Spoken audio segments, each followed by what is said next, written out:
Hello, scholars. It is Wednesday, April 22nd, or Thursday, April 23rd. This is the second block day lesson for the first week of quarter 4, and we are in day 21 and 22 of online learning. Today you have 2 tasks. They're both posted to Google Classroom. So on Google Classroom, you'll see the dates, the 22nd and the 23rd, and then you'll also see the quarter 4, task 3 and 4. So these are the 2 other tasks for this week. Watch the video. That's what you're doing right now. Good job. Task 3 is a no red ink apostrophes quiz. And then task 4 is another CommonLit article. So the 2 objectives are we will apply knowledge of apostrophes to complete, and actually this should say quiz, not practice, a quiz on no red ink. And then the second objective, we will read a short text and use evidence to decode the main idea and answer thought questions. Today, office hours are a little later. They're from 12 to 2, and that's both for Wednesday and Thursday. So the first task 3, is an apostrophes quiz on no red ink. So when you log into No Red Ink, you're going to see it's called Apostrophes Quiz. You should make sure that you complete this after you do the practice. So the practice was assigned on Monday and Tuesday. You should do the practice first because that should help you with the quiz. This is only going to be a classwork grade, the practice, but the quiz that you're assigned to take today is a quiz grade, so it's worth more. Once you're done with the quiz, then you're going to read a CommonLit article called First They Came For. So when you log into CommonLit, you're going to find the article by looking for your class, and I've assigned it to you starting on the 22nd. This is a very short little article. It's actually just a quote by this man, Martin Niemöller, and the quote comes from 1950. Martin Niemöller was a German anti-Nazi activist. So you read about Adolf Hitler, who was a Nazi and the leader of the Nazi parties.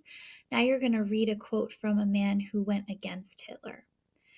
He was also a Lutheran pastor, so he worked in a church.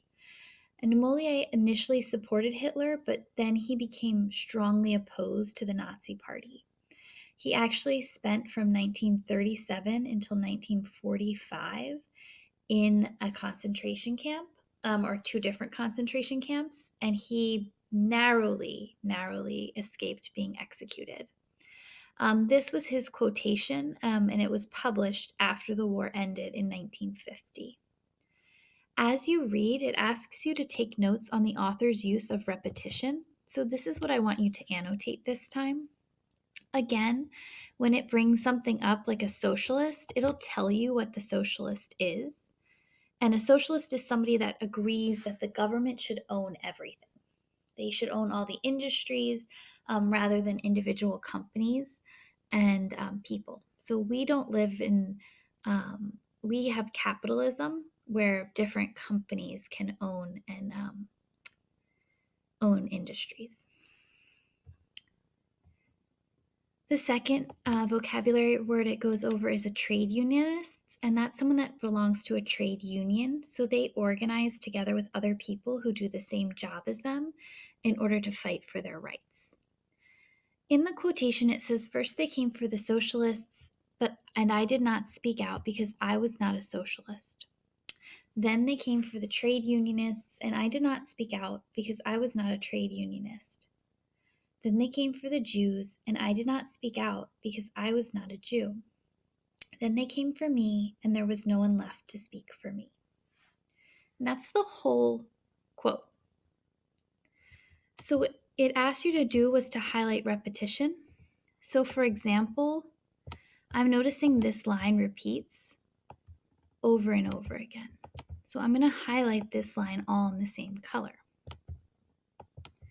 There are other lines that repeat, and I'm going to ask you to highlight those lines in a different color. Then you're going to do the assessment questions. There are 4 assessment questions. 3 of them are multiple choice. The 4th one asks for a written response.